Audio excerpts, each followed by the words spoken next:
warahmatullahi wabarakatuh. Salam guru penggerak.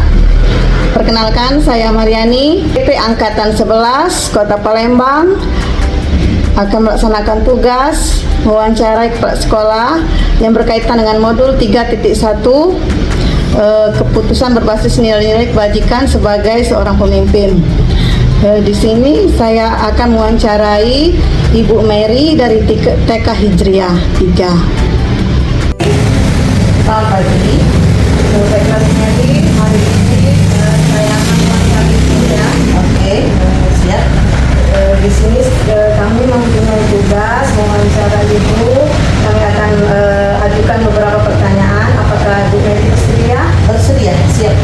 Oke, baiklah Ibu. Pertanyaan pertama Ibu ya, untuk selama Ibu menjadi kepala sekolah, adakah kasus dilema etika atau pendidikan moral yang pernah Ibu alami?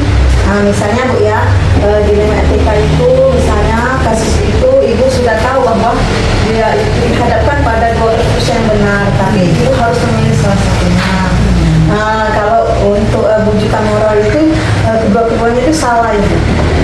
Adakah contoh misalnya kasus yang Ibu alami di TK Hijriah ini selama Ibu menjadi kepala sekolah? Ada contoh kasus yang kami alami di TK Hijriah 3 ini hampir setiap tahun itu ada memang. Anak itu memang merasa dirinya benar, padahal dalam keseharian moral yang kita tahu, peraturan dalam masyarakat itu salah. Tapi dia merasa benar dan kita harus meluruskan, karena yang benar itu benar dan yang salah itu memang salah. Saya melihat dari sudut pandang moral, dari hukum, apabila kasus tersebut melanggar hukum, maka sudah tentu benar lawan salah, namun kita masih bisa dikatakan benar lawan benar. Masalah tersebut adalah dilema etika, dan ini harus kita cermati sebagai pendidik dan kepala sekolah di sini, harus menjelaskan kepada mereka bahwa itu benar adalah benar dan salah itu harus adalah kasus yang salah. Itu untuk yang muridnya Bu ya. Kalau untuk terjadi kepada guru-guru yang Ibu yang ada di sini, kalau terjadi dengan guru-guru itu, sebelum mereka bekerja di sini, sebelum datanya masuk ke kantor poli, itu sudah ada perjanjian terlebih dahulu. Karena guru-guru di sini harus dan bisa menaati peraturan yang ada di sini sesuai dengan ketentuan sekolah ini. Kalau mereka tidak bersedia, maka apapun resikonya mereka terpaksa dikeluarkan. Karena di sini kita lembaga pendidikan, kita harus mencetak murid menjadi benar, dan gurunya juga terlebih dulu harus menjadi benar. Seandainya Ibu dihadapkan misalnya ada contoh Ibu misalnya dia memang berbuat suatu yang salah, tapi Ibu ada dilema di hati Ibu misalnya, ingin memberhentikan, tetapi Ibu masih ada rasa pertimbangan. Ada kan? Pernah Ibu terjadi seperti itu? Sering, karena kita tidak melihat dari satu titik kasus, karena dari pertimbangan sebelumnya mungkin dia atau integritasnya di sekolah tinggi, dengan wali murid bisa menghandle semua masalah. Jadi pertimbangan itu mungkin sebelum kita menarik kesimpulan untuk mengambil tindakan, kita harus mencerna terlebih dahulu permasalahannya berat atau tidak. Kalau memang tidak begitu berat, kita peringatkan terlebih dahulu melalui surat teguran SP1 paling tidak, itu SOP-nya kan. Baru kemudian yang kedua dengan rapat. Kalau kedua jalan sudah ditempuh tapi tidak menemui kepada masalah yang penyelesaian, terpaksa kita ambil tindakan, karena nanti berpengaruh juga kepada tenaga pendidik yang lain, tenaga pengajar yang lain. Kenapa dia berbuat salah tapi tidak ada tindakan, tidak ada teguran dari sekolah, karena itu kan akan menyebabkan kecemburuan sosial di dalam tenaga pendidik. Terima kasih Bu ya. Kemudian Bu ya, langkah-langkah atau prosedur seperti apa yang dilakukan selama ini? Untuk tindakan itu, untuk tindakan ini kami tim dari pihak sekolah selalu menganalisa kasus yang terjadi di sekolah kami, baik itu dari pendidik serta peserta didik maupun dari pendidik yang mendidik siswanya. Kalau permasalahan itu memang masih ringan dan dapat diperbincangkan dalam satu musyawarah sekolah, kami akan mengambil tindakan yang lebih ringan terdahulu untuk tidak menyinggung perasaan, karena biar bagaimanapun mereka adalah kan seorang guru yang memang berdedikasi tinggi dalam pengajaran dan memberikan ilmu kepada anak-anak dan peserta didiknya. Maka dalam hal ini kita juga bertindak harus mengambil kebijakan yang memang menguntungkan kedua belah pihak, karena di sini tindakan tidak bisa diambil sembarangan, karena di sini harus perlu hati-hati karena ada kode etik guru juga. Permasalahan yang kita hadapi juga begitu berat atau ringan, itu saja. Pertanyaan selanjutnya Bu ya. Apakah Ibu memiliki sebuah jadwal tertentu dalam sebuah penyelesaian kasus dilema etika atau yang kehidupan moral itu ya Bu ya? Langsung Ibu menyelesaikan di tempat atau memiliki sebuah jadwal untuk menyelesaikannya, bentuk misalnya prosedur seperti apa yang dijalankan, misalnya melalui prosedur dulu atau langsung Ibu cut ketika kejadian itu berlangsung. Untuk SOP-nya, standar operasional prosedurnya, kami memang terlebih dahulu melakukan jadwal, karena jadwal itu terpenting, karena di dalam sekolah harus ada jadwal untuk penyelesaian masalah. Tapi melihat juga permasalahan itu terjadi kapan, karena permasalahan itu harus terjadi hari ini, tidak mungkin permasalahan itu diselesaikan minggu berikutnya, karena permasalahan itu hari ini diselesaikan hari ini dan ditindakan bagaimana sebaiknya sehingga tidak merugikan kedua belah pihak. Memang schedule memang ada, schedule sesuai SOP, tapi tidak kami pakai karena itu memang darurat. Kalau memang urgent harus kami selesaikan hari ini dan tidak menunggu waktu lagi, biar masalah cepat selesai dan gamblang. Ya. Untuk selanjutnya Bu ya, adakah seseorang atau faktor-faktor yang selama ini mempermudah atau membantu Ibu dalam pengambilan keputusan dalam kasus-kasus tersebut Ibu? Ya. Pertama yang kami lakukan adalah menyelesaikan kasus ini dengan mengajak wali murid untuk berdiskusi, dengan mengundang mereka, mengadakan rapat intern wali murid dan kepala sekolah serta guru agar permasalahan ini dapat diselesaikan bersama-sama dan tidak menyinggung pihak manapun yang berkepentingan dalam hal ini. Yang terakhir Bu ya, dari semua hal yang telah Ibu sampaikan tadi, pembelajaran apa yang Ibu petik dari pengalaman Ibu dalam mengambil keputusan dilema etika atau kebijakan moral itu? Oke, baik. Kalau menurut dari kita lembaga pendidikan yang seharusnya menjadi contoh, kan ibaratnya guru kan digugu dan ditiru. Sebaiknya dan seharusnya kita sebagai lembaga pendidikan, baik kepala sekolah, berikut jajarannya para guru dan semua yang terlibat dalam kependidikan itu, maka semua yang kita keluarkan baik SOP maupun peraturan yang ada di sekolah itu harus mengacu kepada kebenaran hak asasi manusia, tentang masalah moral, etika, masalah benar dan salah, itu harus diterapkan di sekolah dari guru dan pendidiknya dulu serta jajaran-jajarannya. Karena dengan tidak adanya dasar kependidikan kita, maka kita akan tidak merupakan dasar kependidikan kita untuk mendidik anak didik kita supaya jadi benar, bahwa yang menentukan benar dan benar itu adalah guru dan pendidik serta jajaran di sekolahnya. Saya harus mengambil tindakan bila memang guru itu salah, termasuk diri saya sendiri sebagai kepala sekolah, saya harus mengambil tindakan bagaimana tindakan saya benar atau tidak. Begitu juga dengan guru. Kami di sini melakukan sistem kompromi, karena di sini tidak ada sistem menjudge satu orang harus diwawancara, harus dimarahi, tidak. Kami tidak mengambil seperti itu. Kami mempermasalahkan masalah ini secara bersama, secara musyawarah supaya dapat menemui jalan yang dapat menuju penyelesaian. Terima kasih Bu atas partisipasinya. Rasanya itu ada pertanyaan saya terakhir ya Bu ya. Terima kasih untuk Ibu yang bersedia saya wawancara dengan saya mengajukan beberapa pertanyaan tadi ya Bu ya. Dengan begitu saya ucapkan terima kasih. Sama-sama. Oke, terima kasih, semoga sukses ya.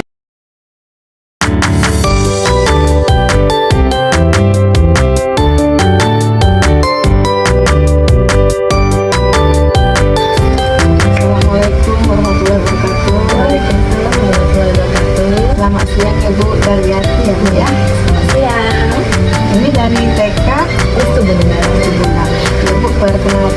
saya Mariani dari CGP Angkatan 11 Kota Palembang ya Bu ya. Di sini saya mempunyai tugas untuk melaksanakan wawancara kepada kepala sekolah, yang mana Ibu di sini sebagai kepala sekolah TK Besu Bunda. Terkait dengan modul saya 3.1 yaitu pengambilan keputusan berbasis nilai-nilai kebajikan sebagai pemimpin. Nantinya saya akan bertanya kepada Ibu, ada beberapa yang akan saya tanyakan ya Bu ya. Boleh Ibu? Boleh, silakan. Kasih Bu ya. Iya. Untuk mempersingkat waktu ya Bu. Mungkin di sini di TK ini Ibu sudah menjadi kepala sekolah sudah lama ya Bu ya. Di mana Ibu mungkin pernah mengalami kasus dilema etika ataupun bujukan moral di sekolah yang Ibu pimpin ini Bu. Oh, kalau dilema dan etika yang pernah kami alami di sekolah ini ada ya Bu ya. Salah satu siswa kami ya, itu masalah biaya SPP, terus uang pendaftaran itu sudah ada. Kalau kasusnya dia dari pendaftaran itu kurang kayak itu dari awal sampai masuk dari awal dia masuk sekolah sampai mau tamat itu belum lunas. Kalau SPP juga ada per bulannya tersendat-sendat. Terus kami lihat dari ke belakangnya pekerjaan orang tuanya tuh apa, kami selidiki lah, kami cari tahu kenapa dia bisa kayak gini, nggak bayar kayak gitu. Jadi kami cari tahu informasi, ternyata orang tuanya pekerja rumah tangga, yang ibunya tadi adiknya banyak, terus kalau ayahnya ya kerja serabutan. Nah mungkin dari situ kami ambil kesimpulan ya, dari pihak sekolah lah, kami berkonsultasi sama yayasan gimana nih caranya. Jadi sama yayasan diambil kebijaksanaan, mungkin dari SPP-nya kami potong dan ada pengurangan kayak gitu, yang mestinya anak itu sekian 75.000 bayarannya kami ambil 50.000. Terus itu biayanya itu bisa dicicil, nggak mesti harus 50.000 harus lunas gitu. Bisa dia kalau ada uang seminggunya ada 10.000 kita ambil tetap. Dia membayar pun tidak harus full kayak gitu Bu, dia cicil. Nah untuk bayaran baju juga kita konfirmasi juga sama mereka, kita kasih masukan gini loh, potongannya misalnya bayaran itu 750, kita kasih diskon dia 300 disuruh bayar. Alhamdulillah dari kebijaksanaan itu orang tuanya bersedia dan mau bekerja sama dengan kita, sampai sekarang anaknya bisa sekolah. Gitu ya Pak ya. Jadi Ibu dihadapkan dengan dilema etika ya Bu ya, dimana Ibu ingin menstok anak itu tetapi ya kasihan ya Bu ya. Kasihan, karena kita kan anak itu kan kalau bisa kita bantu, apa salahnya sih? Jadi kita ini sekolahnya tidak menengah ke bawah dan tidak semuanya menengah ke atas. Kita ini menengah ke bawah Bu sekolahnya, karena kita banyak terbantukan. Kita juga ada beberapa siswa yang kita beasiswain gratis sekolahnya, tapi dengan kriteria tertentu, misalnya anak yatim, yaitu itu ada berapa Bu memang. Jadi Bu di sini Ibu mengidentifikasi kasus-kasus yang kasus-kasus tersebut ya Bu ya, yang ternyata itu dilema etika yang lebih Bu ya. Kemudian Bu ya, selama Ibu menjadi pemimpin ini Bu, kan terdapat kasus-kasus mungkin kasus yang tadi ya Bu ya, dalam menjalankan keputusan itu di sekolah Ibu, terutama untuk kasus-kasus di mana ada dua kepentingan yang sama, benar dan sama-sama mengandung nilai kebajikan. Mana itu Bu? Oh, kakinya. Kalau selama ini saya mengidentifikasi kasusnya dari berbagai sudut pandang Bu. Kemudian menimbang secara matang dan bagaimana yang paling benar untuk dan keputusan tersebut menguntungkan banyak orang dan tidak ada yang ayah dirugikan lah kayak gitu. Iya, Kalau iya. sakitnya kesian Iya. dirugikan lah. Iya, gitu ya. dirugikan. Nggak dirugikan. Jadi untuk pertanyaan selanjutnya Bu ya, Iya. langkah-langkah atau prosedur seperti apa yang biasa Ibu lakukan Bu? Oh, langkah-langkah yang kita ambil, yang kita lakukan menentukan permasalahan, ya, permasalahan dulu, menentukan siapa yang terlibat, ya gitu. Terus menanyakan kepada orang terdekatnya, cari informasi lah, kayak gitu ya. Kan, terus dengan warga sekolah, dengan tetangganya, misalnya Rongkop, karena kalau ada yang sekolahnya lebih dekat, tetangga yang itu kita cari informasi dari situ Bu. Terus membuat beberapa solusi, ya. Terus keputusan menimbang dari berbagai sudut pandang.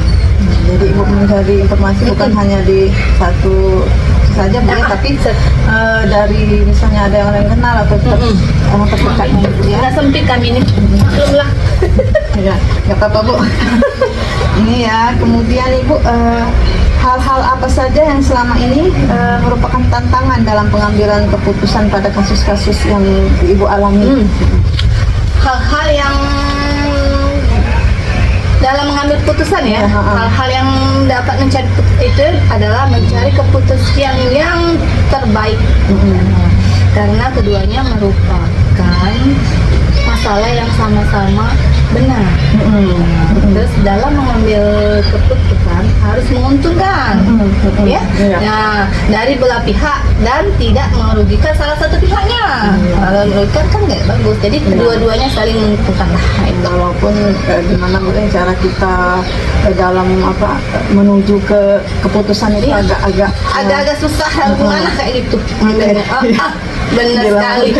Ya kalau ibu-ibu tuh, mak-mak tuh kalau sudah ini kan kita agak-agak repot. Jadi harus benar-benar memilah dan milihnya harus saling dua pihak. Jangan merugikan lah ya. Iya.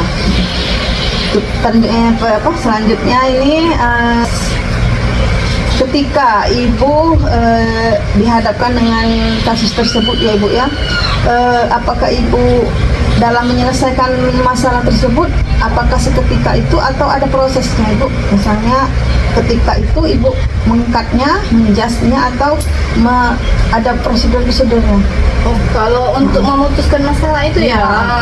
Kalau untuk memutuskan masalah yang ringan biasanya saya putuskan. Jika masalah itu berat, saya melakukan sesuai langkah-langkah ya. Iya Bu. Kemudian ya Bu ya, adakah seseorang atau faktor yang selama ini mempermudah atau membantu Ibu dalam mengambil keputusan untuk kasus-kasus dilema ini? Aku tadi Mbak agak ini ulang lagi Bu. iya. Maaf ya. Adakah seseorang atau faktor-faktor yang selama ini mempermudah dalam membantu Ibu dalam mengambil keputusan dalam menyelesaikan kasus Masalahnya, oke. Kalau kita dalam mengambil keputusan, saya selalu mengajak warga sekolah. Nah, kita mengadakan parenting ya. Oh, iya. Murid, Oh, iya. Jadi gitu mengumpulkan itu ya? Dan kita mengambil suara terbanyak kayak gitu kan. Yang ya kita mempunyai kedekatan dengan wali murid ya. Terus dalam ini permasalahan jadi banyak yang membantu mencari solusi jawaban. Ini kan kita kalau parenting kan mengumpulkan kan, kita mengajukan pertanyaan itu dibahas ramai-ramai dengan wali murid. Ya, gimana solusinya kayak gitu. Jadi yang mana kita kasus ini tidak bisa kita putuskan, mungkin ada dari pihak-pihak wali murid yang bisa ada ide-ide ya Bu ya, dari masukan-masukan. Kalau kita ngadakan parenting kan pasti banyak tuh keluar info. Bu kalau yang gini kayak gini, Bu kayak ini gitu kan. Pasti kan masukan lebih banyak Bu. Kalau kita sendiri kan nggak mungkin kan. Lebih baik kita bahas bersama wali murid. Rapat. Tapi memang kalau TK ini memang diutamakan sekali memang parentingnya. Iya benar, diharuskan kita ada mungkin 3 bulan sekali konsultasi dengan murid-muridnya gimana. Kalau kalau keluh kesahnya mereka kita buka minimal sih setahun semester tuh satu kali, tapi kan lebih baik kalau semester itu 2 kali kita ajarin parenting. Apakah mendukung semua Bu itu? Alhamdulillah ya, semuanya antusias kok. Ikut semua, absen dia ya. Paling kecuali yang tidak bisa mengikuti ya kerja, itu yang tidak bisa ditinggalkan. Tapi kalau selama ini ada beberapa 1-2 paling yang nggak datang, kalau yang lain ikut semua Bu. Alhamdulillahnya antusias wali murid sini.